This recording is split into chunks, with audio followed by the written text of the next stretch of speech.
It is my distinct pleasure to welcome someone and introduce someone who needs no introduction, my dear friend, Dr. Linda Privatera. And this is the last of our Dean's Forums in this series during Eastertide about care for creation.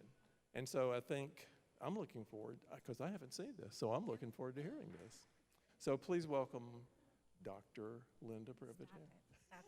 Hi. So as many of you know, art is my special area, and theology and the arts, or the spirituality of artists. And I want to say that Amanda Holloway's art will be coming down this week. So if you have admired these beautiful photographs and would like to purchase one, you need to do that quickly, okay? Because they'll come down at the end of the week. Today, I'm going to talk about artists who work in and on landscape. So this may be something that you've never seen before. I first want to ask you why we go out into nature to begin with. Why do we do that?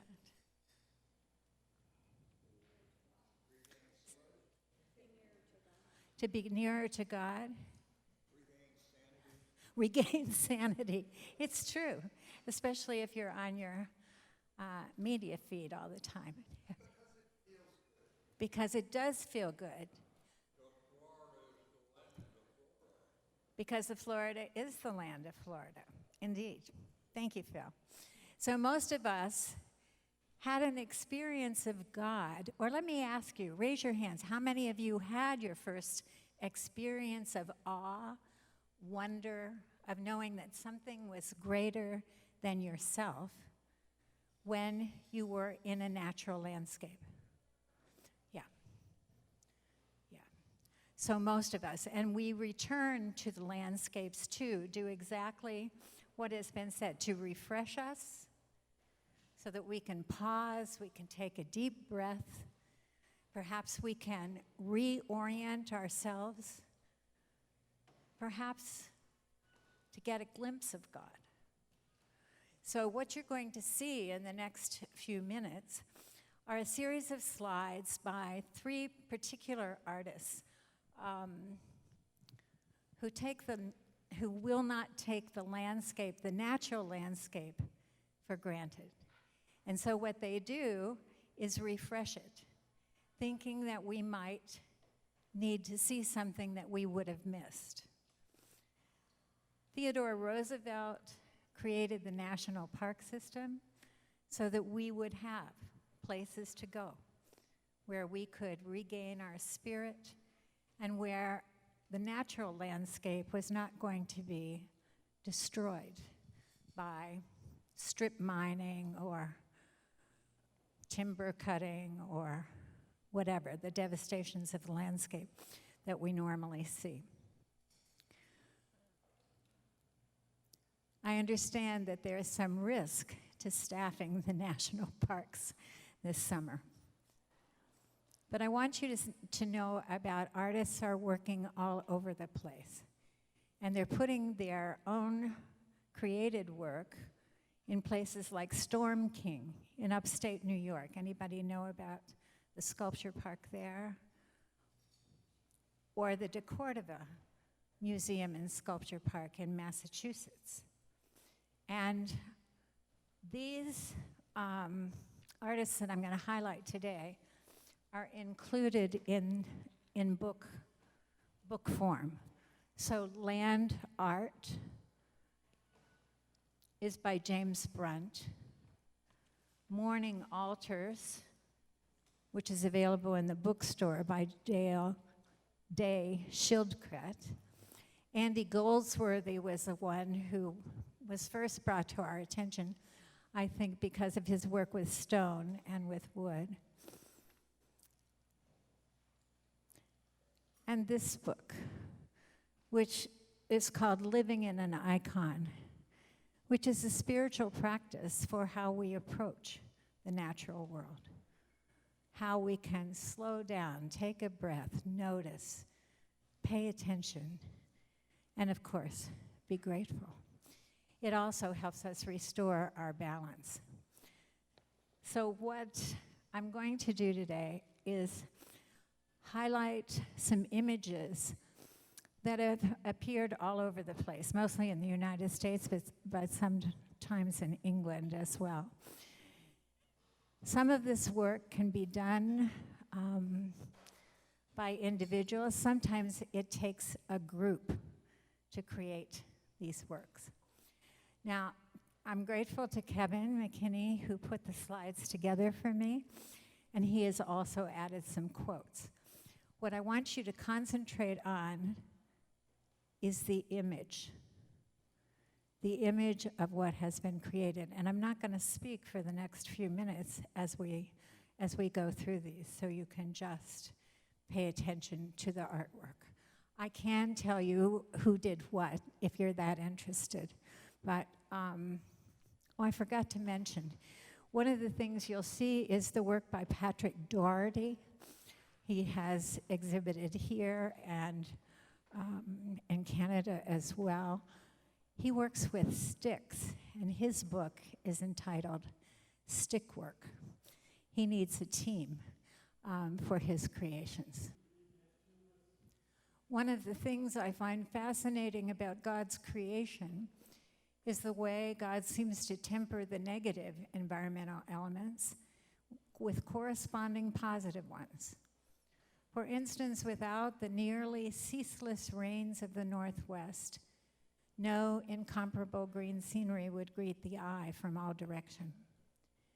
And the snow that snuggles atop Mount Hood, Mount Rainier, and Mount St. Helens would not exist if at lower elevations there were no rain. God's creative style ensures that something wonderful will offset something less than wonderful. In everything, God seems to be balanced. For the flowers are great blessings. For the Lord made a nosegay in the meadow with his disciples and preached upon the lily. For the flowers have great virtues for all senses. For the flower glorifies God, and the root parries the adversary.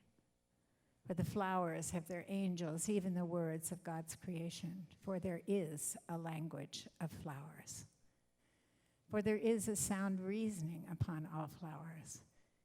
For flowers are particularly the poetry of Christ.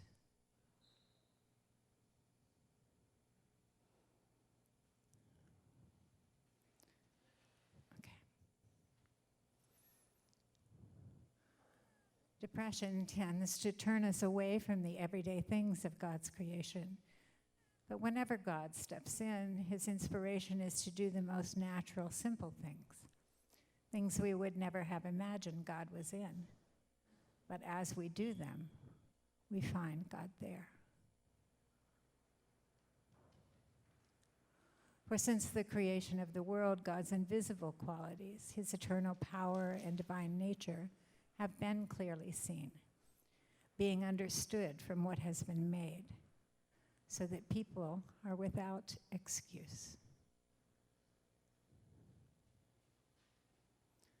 Every good and perfect gift is from above, coming down from the Father of the heavenly lights, who does not change like shifting shadows. Adopt the pace of nature. Her secret is patience.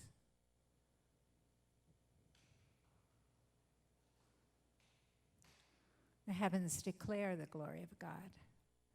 The skies proclaim the work of God's hands.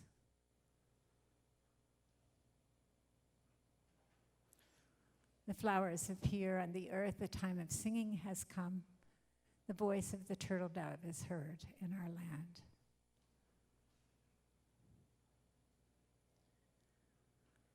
Water is one of the four elements, the most beautiful of God's creation. It is wet and cold, heavy, and with a tendency to descend, and flows with great readiness. It is this the Holy Scripture has in view when it says, "And the darkness was upon the face of the deep, and the Spirit of God moved upon the face of the waters." Water, then, is the most beautiful element and rich in usefulness, and purifies from all filth, and not only from the filth of the body, but from that of the soul, if it should have received the grace of God. Nature always wears the colors of the Spirit.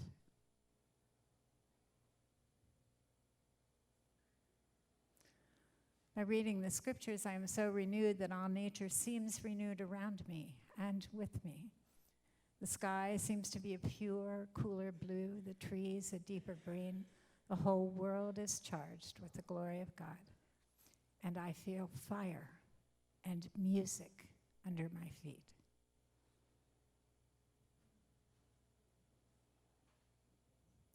After all, the living book of God's creation lies open for all to see. It points constantly to the divine calling for which we were placed in nature. Nature is a continual admonition to us, for nowhere has God's creation departed so far from its origin and primeval purpose as in the human race.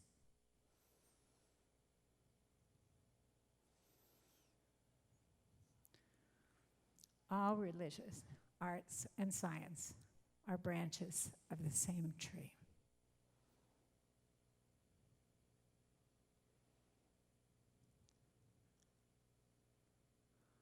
I love to think of nature as an unlimited broadcasting station through which God speaks to us every hour if we will only tune in.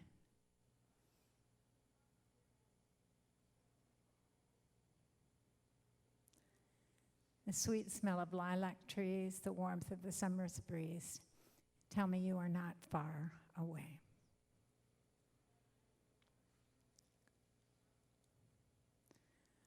Now we're moving into Patrick Doherty's work.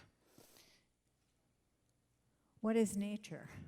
Art thou not the living government of God? O heaven, is it in every deed he then that speaks, that ever speaks through thee, that lives and loves in thee, that lives and loves in me?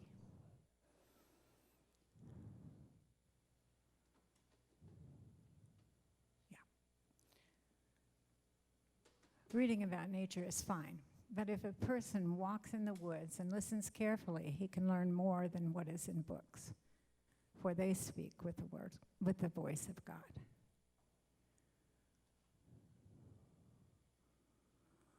Upatori, the Japanese idea that people, like flowers, bloom in their own time and in their individual ways.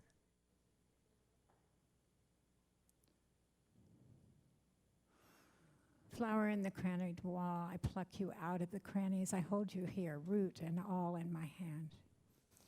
Little flower, but if I could understand what you are, root and all in all, I should know what God and man is.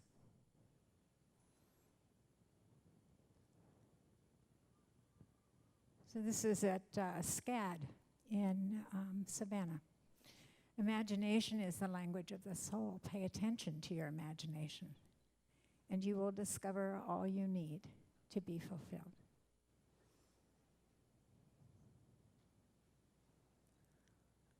We need to find God, and he cannot be found in noise or restlessness.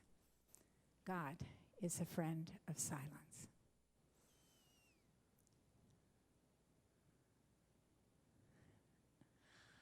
Nature is my manifestation of God. I go to nature every day for inspiration in the day's work.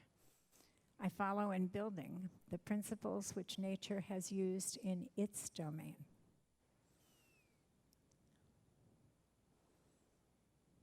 In nature, nothing is perfect, and everything is perfect.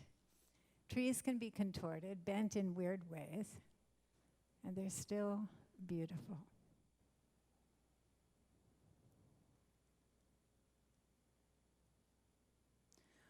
Those who, animal-like, live solely according to the senses misuse God's creation in order to indulge the passions. They do not understand the principle of that wisdom which is revealed to all, that we should know and praise God through his creation, and that by means of the visible world we should understand whence we came, what we are, for what purpose we were made, and where we are going. On the contrary, they travel through this present age in darkness with ignorance of God.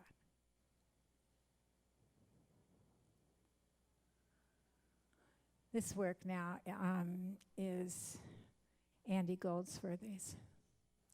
The deeper we look into nature, the more we recognize that it is full of life, and the more profoundly we know that all life is a secret, and that we are united with all life that is in nature.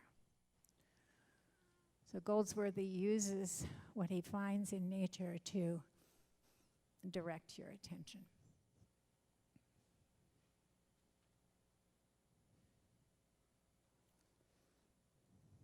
I'm not unique.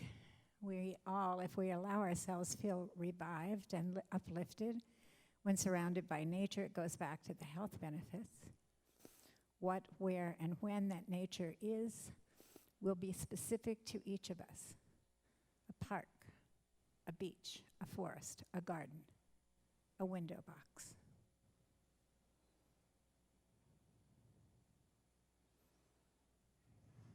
So these are dandelion blossoms. Miracles are not contrary to nature, but only contrary to what we know about nature.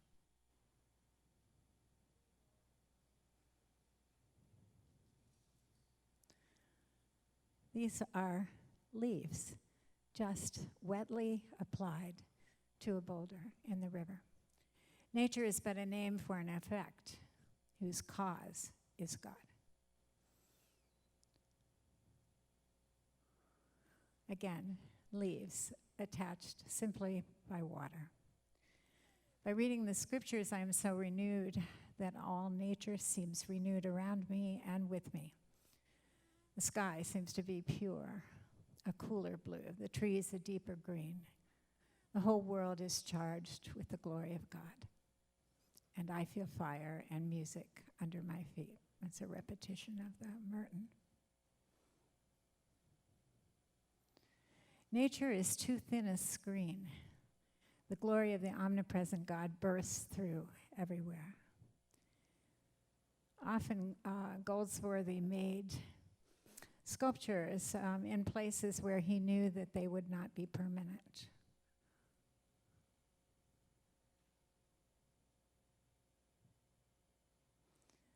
The best remedy for those who are afraid, lonely, or unhappy is to go outside, somewhere where they can be quiet, alone with the heavens, nature, and God. Because only then does one feel that all is as it should be.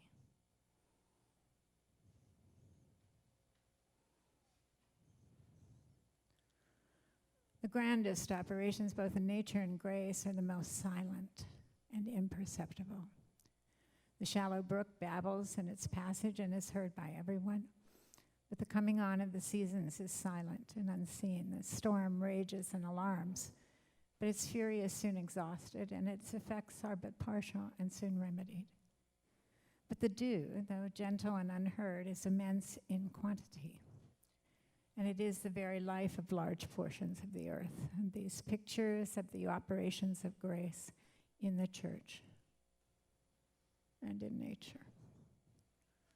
I thank you, God, the poet says, for this most amazing day, for the leaping greenly spirits of trees, and for the blue dreams of sky, and for everything which is natural, which is infinite, which is yes.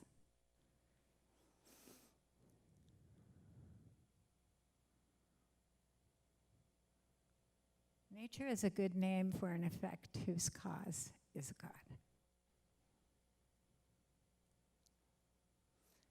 I would feel more optimistic, this is Andy Goldsworthy, about a bright future for humanity if humans spent less time proving that they can outwit nature and more time tasting her sweetness and respecting her seniority.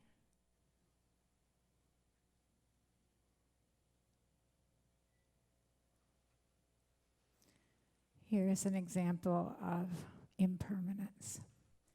The least movement is of importance to all nature. The entire ocean is affected by a pebble. And the reverse is true. Stones are affected by the ocean.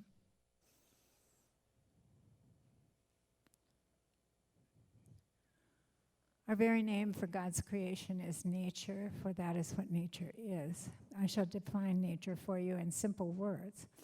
An electric wave thought, electrically projected from God's formless and unconditioned one light into countless many forms of conditioned light, which we call matter. This is Goldsworthy's work as well as James Brunt's work. Instead, in New England, we have stone walls everywhere, and everything is very linear. It's all, the way we map our property and separate it from others. But Goldsworthy does this, and he says the wall is taking a walk. And so you can see some of this work at the Shelburne Museum in Shelburne, Vermont. But there's something about curves. Nature does not hurry, yet everything is accomplished. Earth is crammed with heaven. This is the best way to see the wall takes a walk. Earth's crammed with heaven and every common bush afire with God. But only the one who sees takes off their shoes. These are icicles, which we know will melt and disappear, stuck into a wall. There's a signature of wisdom and power impressed on the works of God, which evidently distinguishes them from the feeble imitations of man. Not only the splendor of the sun, but the glimmering light of the glowworm proclaims God's glory.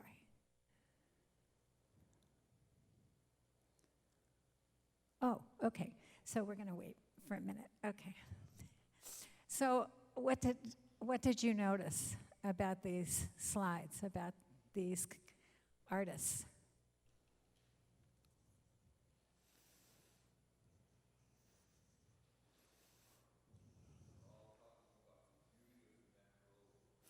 They are, but Phil, they manipulated it. They recreated what they found. So there is this tension, this balance between what you find in nature and how you focus on certain aspects of nature that can be manipulated so that you pay more attention. So if we had the natural world in free landscape, it would not be orderly, would it? No. We need eyes and tools to reshape. Richard?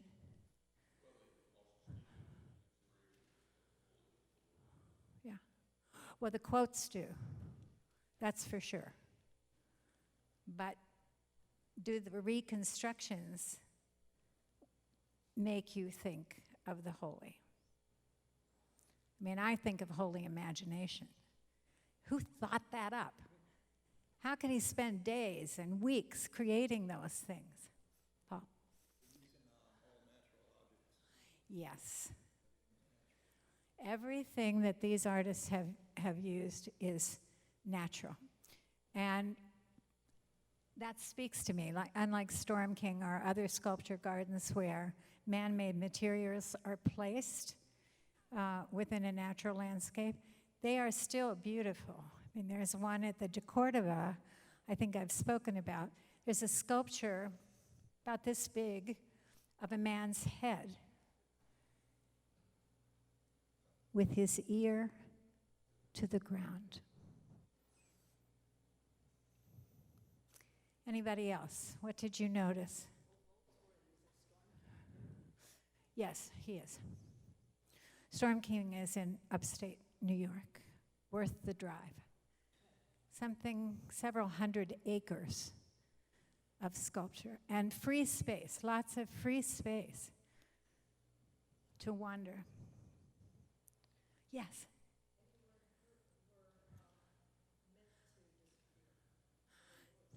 Yeah. That's part of the tension of these artists, is that they seem to be saying there is some permanence, but not always. And perhaps man's work is not the permanent piece. So Goldsworthy, he would melt icicles and form them into a halo, and so, knowing that they were going to disappear. Or those stones on the way back into the ocean, that the ocean would come and remove our constructions. So there is, if we're doing a spiritual journey in response to this, it's going to take us to places where we may not be comfortable. We're not really comfortable with impermanence. We don't really like that part. JJ?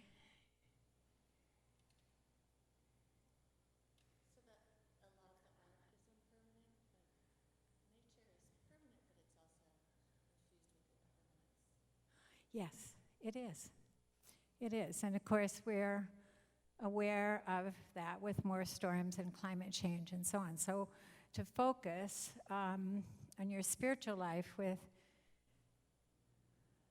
we are a part of that creation.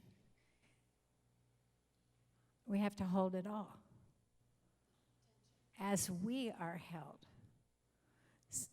as we are invited to pay attention to God being everywhere.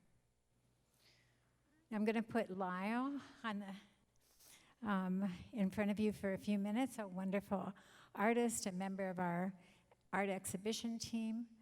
So I have questions for him as a landscape painter, as a landscape photographer. Why? Why are you drawn to that? And why would you bring images of a landscape inside the house? And I'll let you start. And some of his art.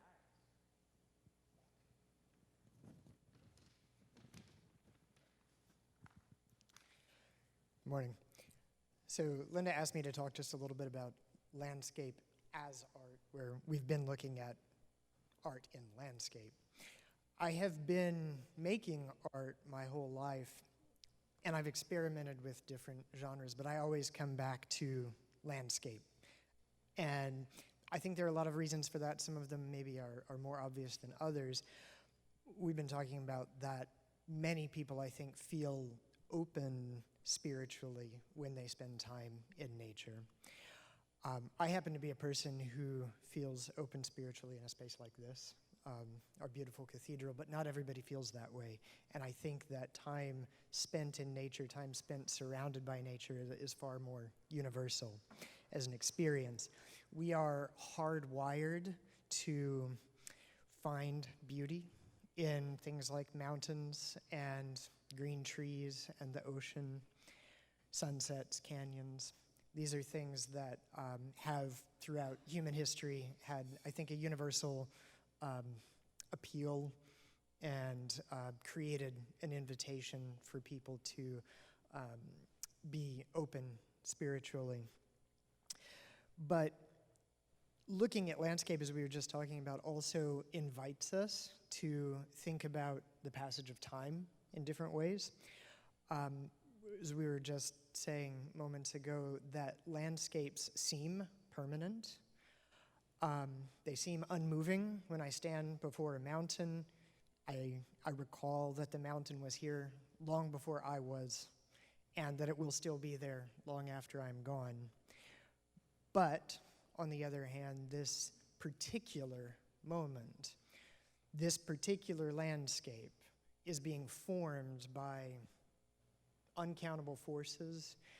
The sun, where it is right now, the wind, the clouds, the seasons, all of this creates a moment that will never be again. And so This is one of the reasons I'm particularly fascinated by the sky when I paint landscapes, because they change so quickly. And that moment that I'm experiencing right now will never be created again. And so you have to behold that and then let it go, because another moment comes. So the question I think that Linda was asking me is, why paint the landscape? If I just want to capture a memory of a particular moment, a particular place, I can pull out my phone and take a picture of it. But there's something different about the act of painting. I believe that in order to paint anything well, you first have to look well at it. You have to see it well. You have to look beyond the surface of what's in front of you. And so, for me, painting a landscape is also an act of contemplation. It's a way of seeing the landscape more deeply. And as I do that, I do find that landscapes have a lot to teach. We're a sacramental people.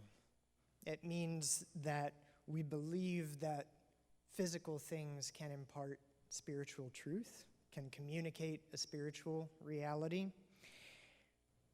Jesus told his followers to contemplate flowers, to consider their beauty, but also to consider that beauty in the passage of time, to let that teach them not to cling so tightly to all the other things that fade with time.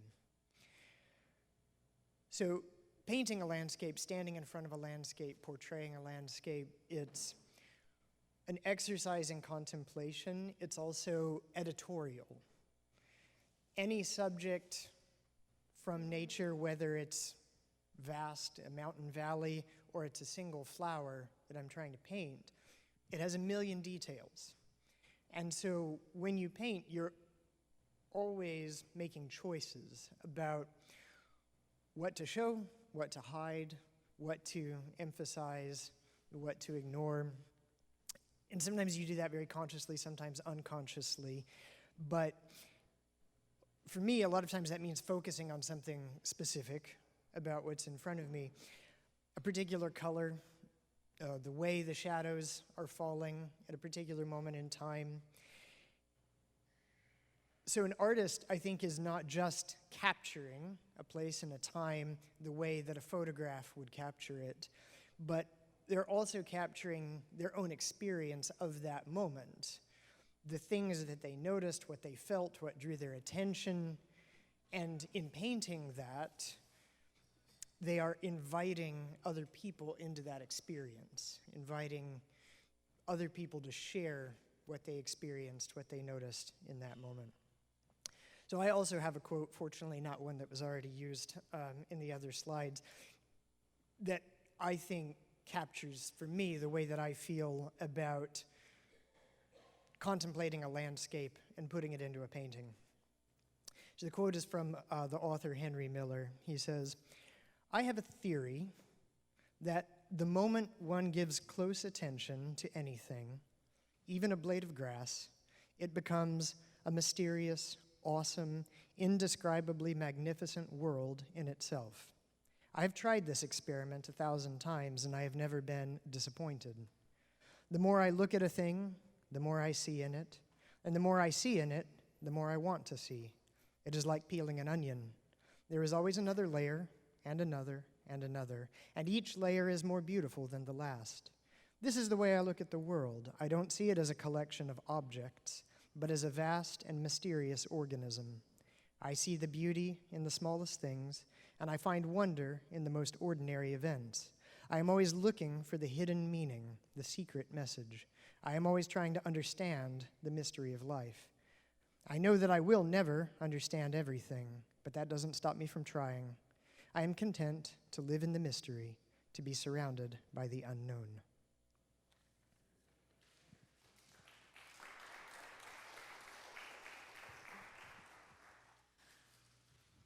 You feel calmer?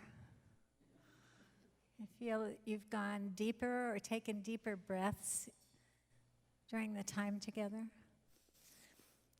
So we have someone in our midst who spends his workday recreating landscapes. So I spent a lot of time in Boston where a landscape architect by the name of Lee Olmsted? Frederick. Well, who knew? Frederick. Lee Olmsted created what was called the Emerald Necklace around Boston. So he was responsible for the public gardens, but also for vistas in cemeteries and other places around the city. So he just said the city was surrounded by this emerald necklace. So you were never too far from being able to get into green space. But I wanted Buck to say a few words too. Different kind of constructed landscape. So I don't have anything prepared, but I can speak a little bit to this.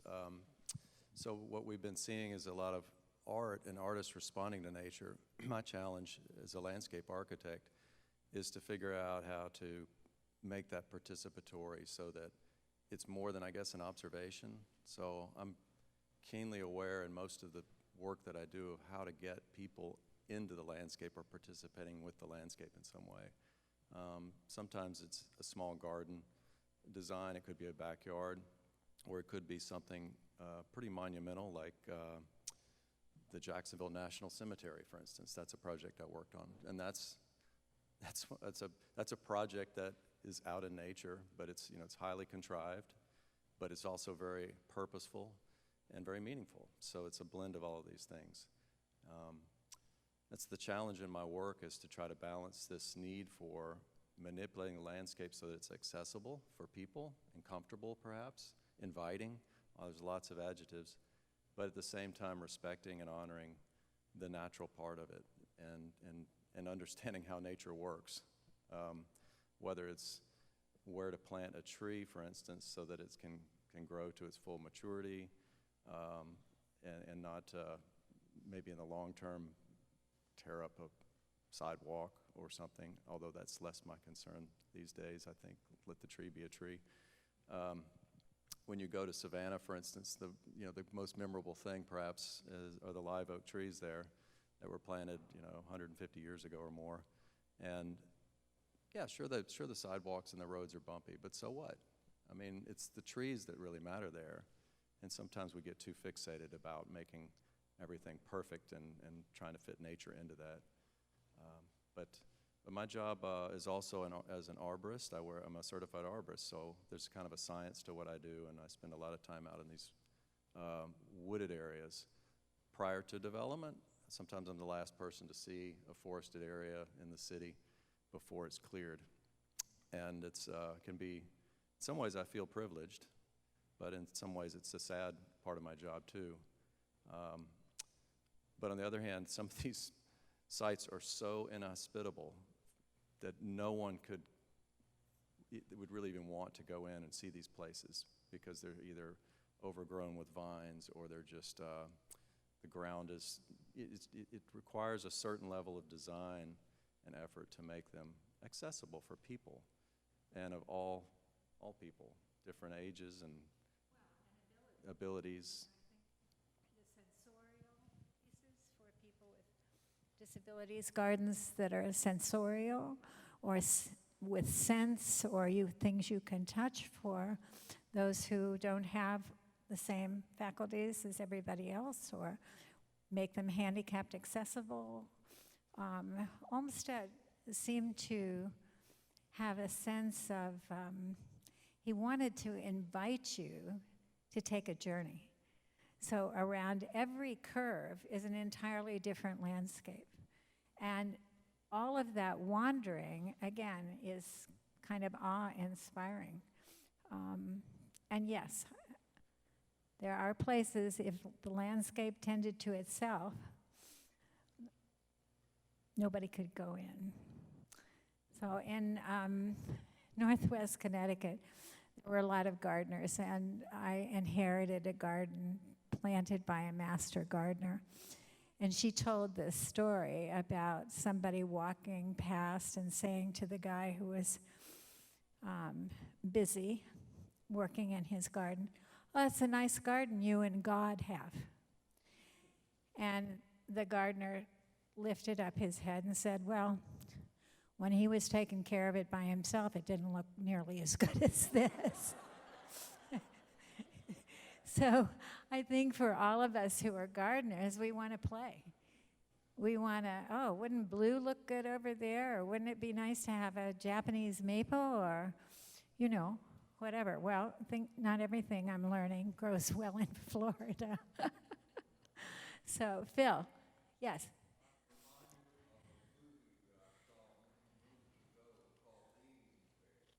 Yes.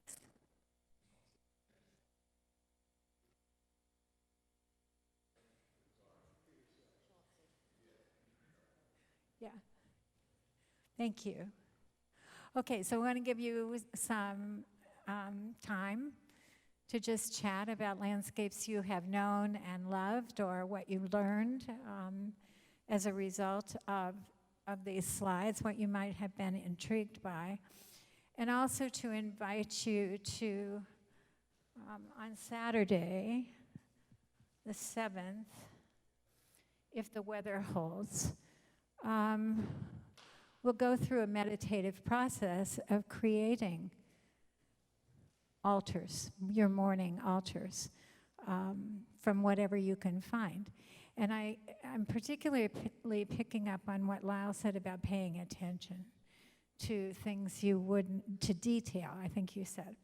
So to size, to shape, to color, and so on.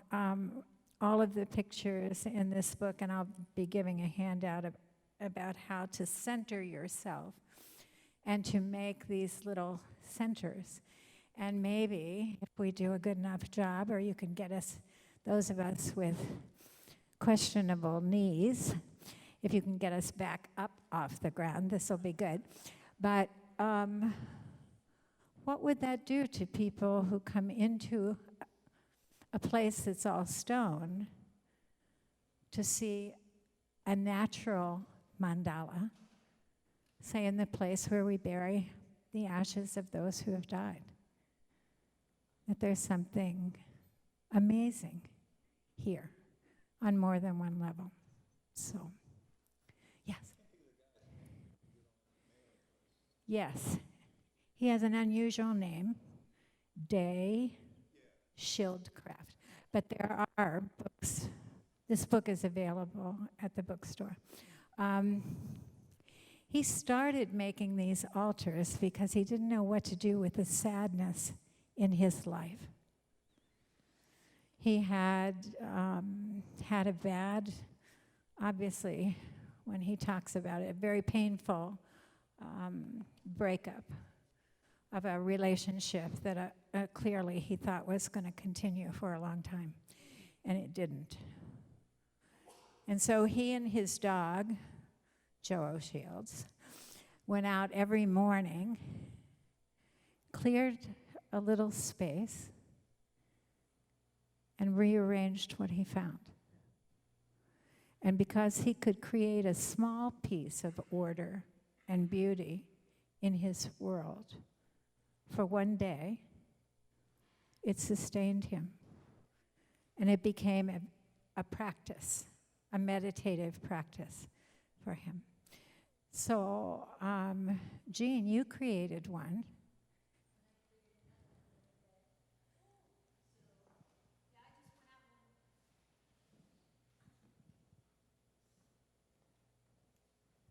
Felicia gave me that book, and I was intrigued by it. I'm still reading it, but I was just playing around in the yard, and I collected things, and I made one. And then the other day, I went to a park in the evening, so there wasn't a lot of time. It was just dusk, and I made something, and I just left it, and it's just kind of fun and peaceful. I don't know, it just brings a lot of peace to do that. It's called a random act of art. A random act of art is a giveaway. You add a blessing to somebody else. It doesn't And all of the materials were a gift, right? From a God who is generous. And so we can be generous too. I'm thinking about why we bring landscapes into the house. Sometimes it's to remind us of the artists that we love.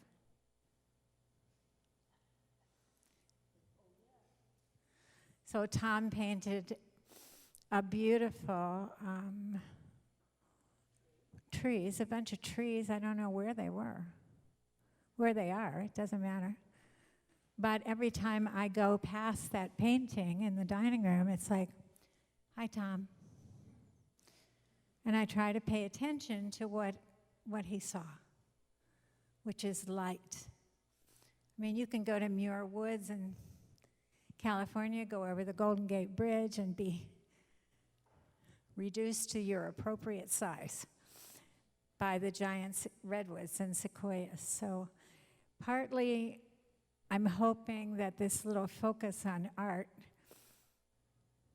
will be an invitation for you to do your own little piece, maybe, but also it might change your behavior.